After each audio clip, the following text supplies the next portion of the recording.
Giersman, het beste voor beeld en geluid. Nu gaat de Heersman-monteur de F-connector SFC012 installeren. Voor de montage van de connector SFC012 gebruiken we een kabelstripper KST1, een kabelmes, een krimptang en een papegaaibektang.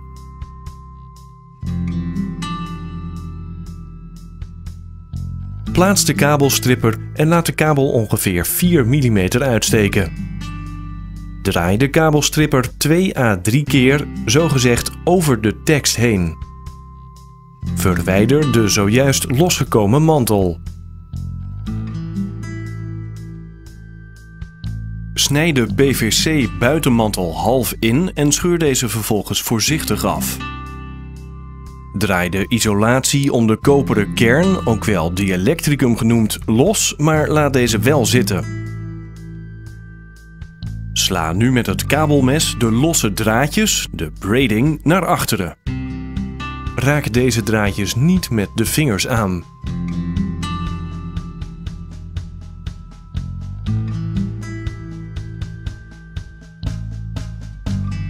Verwijder het dielectricum nu van de kern. Plaats nu de 6-hoekige kant op de kabel en draai even rond om de losse draadjes netjes naar achteren te slaan. Raak de losse draadjes zo weinig mogelijk aan met de handen. De SFC-connector dient met de binnenbus over de kabel gestoken te worden totdat het dielectricum aan de vlakke binnenkant te zien is.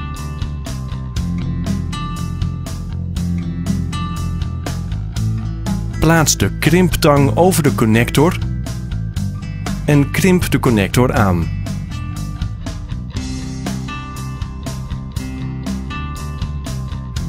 Knip nu met de papegaaibektang de kern tot 2 mm buiten de connector af.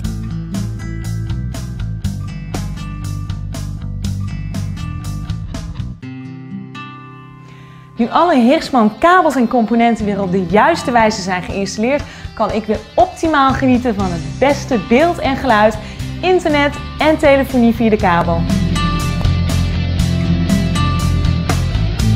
Giersman, het beste voor beeld en geluid.